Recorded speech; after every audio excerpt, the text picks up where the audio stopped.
एक गांव में नंदू अपनी पत्नी हेमा के साथ रहता था। उनकी शादी को 8 साल हो चुके थे, लेकिन अभी तक उन्हें कोई भी संतान नहीं हुई थी। उनकी आर्थिक स्थिति भी सही नहीं थी। नंदू मजदूरी करके अपने घर का गुजारा करता था। एक दिन नंदू काम करने जा रहा होता है। तुम कल अपना खाना घर ही भूल गए थे। पूरे दिन भूख में कैसे काम करा होगा। और आज तो घर में कुछ भी नहीं है, बस थोड़ा सा आटा बचा हुआ था। उस आटे से केवल एक रोटी ही बनी है। ये लो, तुम ये रोटी समय से खा लेना, कल भी खाली पेट काम करते रहे। नंदू उस रोटी को लेकर काम के लिए निकल जाता है। रास्ते में उसे एक बहुत ही बूढ़ा आदमी मिलता है। उसको देखकर लगता है जैसे उसकी उम्र 100 वर्ष से अधिक हो। वो बहुत ही ज्ञानी होता है। वो बूढ़ा आदमी नंदू से कहता है, मेरे ऊपर दया करो, मैं बहुत भूखा हूँ। कल रात से मैंने कुछ नहीं खाया है। ईश्वर के लिए मुझे कुछ खाने को दे दो, ऊपर वाला तुम्हारा भला करेगा। बाबा, ये खाना तो मैं अपने लिए ले जा रहा था। मैं पूरे दिन मजदूरी करता हूँ। अगर मैंने नहीं खाया तो मुझसे सही से काम नहीं होगा और फिर मेरा मालिक मुझे आज की मजदूरी के पैसे भी नहीं देगा। वैसे भी मेरे पास केवल एक ही रोटी है। लेकिन बाबा, तुमने भी कल से कुछ नहीं खाया है, इसलिए इस रोटी पर तुम्हारा ज्यादा हक है। लो बाबा, इस रोटी को तुम खा लो।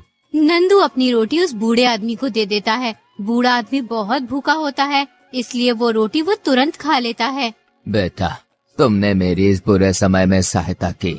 तुमने अपनी एक रोटी मुझे दे दी। मैं तुम्हारी किस प्रकार सहायता करूं?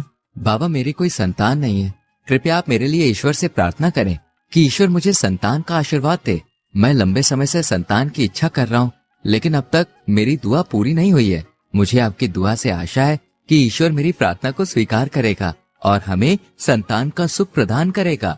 मैं अभी तुम्हारे लिए ईश्वर से प्रार्थना करता हूँ। ईश्वर तुम्हारी मनोकामना को पूरा करे और आपको संतान का सुख प्रदान करे। कुछ ही दिनों में नंदू की पत्नी के यहाँ 2 जुड़वा बच्चे होते हैं। बच्चों के जन्म के बाद नंदू की पत्नी बहुत बीमार रहने लगती है। एक दिन वो नंदू से कहती है, नंदू, मेरी सेहत अब ठीक नहीं हो पाएगी। डॉक्टर भी कह चुके हैं कि अब मेरी हालत में कोई सुधार की उम्मीद नहीं है। मुझे लगता है कि मेरा समय आ गया है। मेरी आखिरी ख्वाहिश यही है कि तुम इन बच्चों का अच्छे से ध्यान रखना। इन्हें कभी भी अपने प्यार और देखभाल से वंचित मत करना। अब ये पूरी तरह से तुम्हारी जिम्मेदारी है।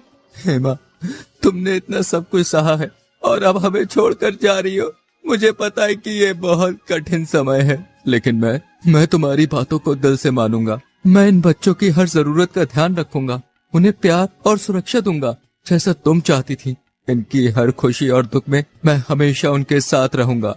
मुझे विश्वास है कि तुम अपनी जिम्मेदारी निभाओगे। हेमा, तुमने अपनी पूरी जिंदगी इनकी प्यार और अच्छे से देखभाल की है। मैं भी तुम्हारी तरह इनकी खुशियों की रक्षा करूंगा और उनकी परवरिश अच्छे संस्कारों के साथ करूंगा। तुम्हारी यादें हमेशा मेरे दिल में बसी रहेंगी और मैं इन बच्चों को तुम्हारी तरह ही प्यार करूंगा।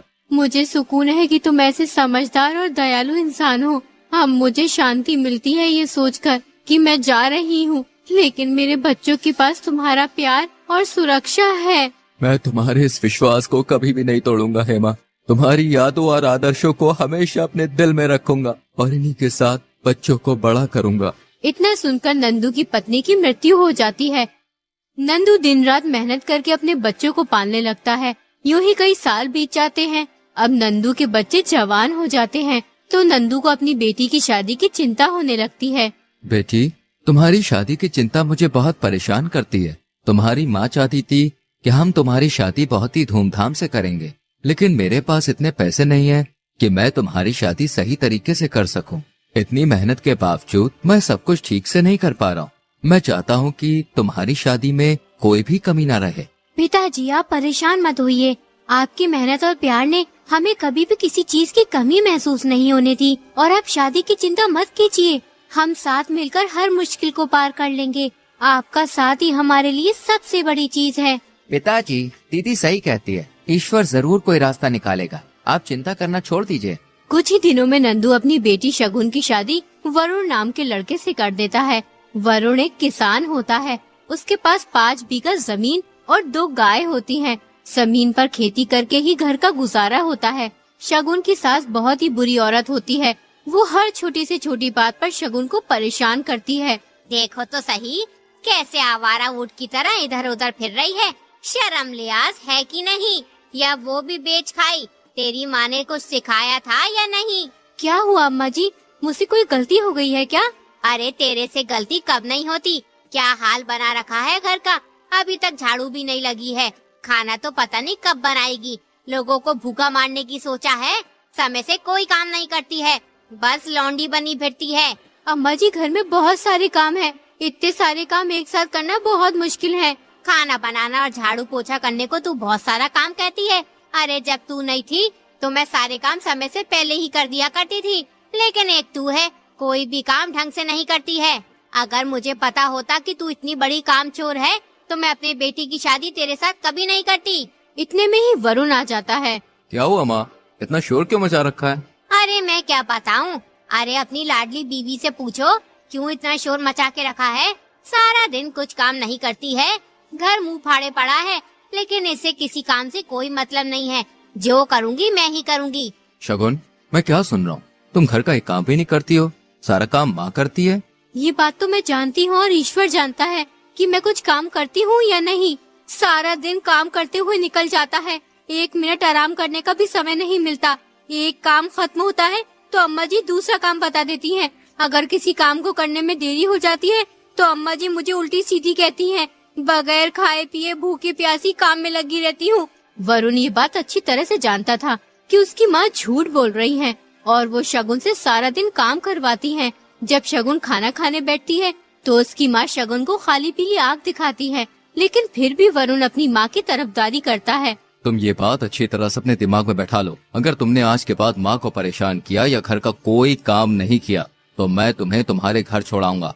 फिर पड़ी रहना वहाँ। अब खड़ी खड़ी मेरा मुंह क्या देख रही हो? जाओ जल्दी से मेरे लिए खाना लेकर आओ, मुझे खेत पर जाना है। अपने पति की बात सुनकर शगुन की आंखें भर जाती हैं और वो चुपचाप खाना लेने चली जाती है। शगुन को रोता देख वरुण को बहुत दुख होता है और वो सोचने लगता है, मैं जानता हूँ शगुन, तुम्हारी कोई गलती नहीं है, लेकिन मैं अपनी माँ के आगे मजबूर हूँ। मैं उनसे कुछ भी नहीं कह सकता। अरे कोई सुनेगा तो क्या कहेगा?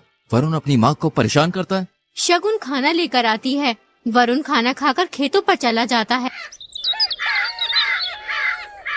एक दिन शगुन को खबर मिलती है कि उसके पिताजी बहुत बीमार हैं, बचने की कोई गुंजाइश नहीं है। तो शगुन तुरंत अपने पिताजी से मिलने चली जाती है।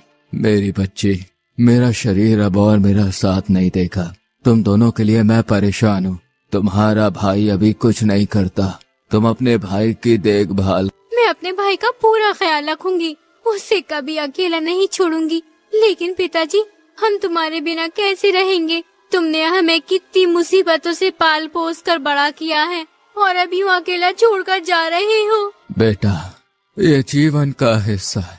हम सबको एक ना एक दिन जाना होता है। मेरी सबसे बड़ी ख्वाहिश है कि तुम और तुम्हारा भाई सुखी हो। मुसीबत में तुम दोनों एक दूसरे का सहारा बनना। पिताजी, हम आपकी कमी को कभी पूरा नहीं कर सकते, लेकिन हम वादा करते हैं आपकी दी हुई सीखों को कभी नहीं भूलेंगे और हर मुश्किल वक्त में एक दूसरे का साथ देंगे। आपकी उपस्थिति हमेशा हमारे दिलों में रहेगी। मेरे बच्चों, मैं तुम दोनों के साथ रहूंगा, तुम्हारी यादों में, तुम्हारे दिल में। नंदू की मृत्यु हो जाती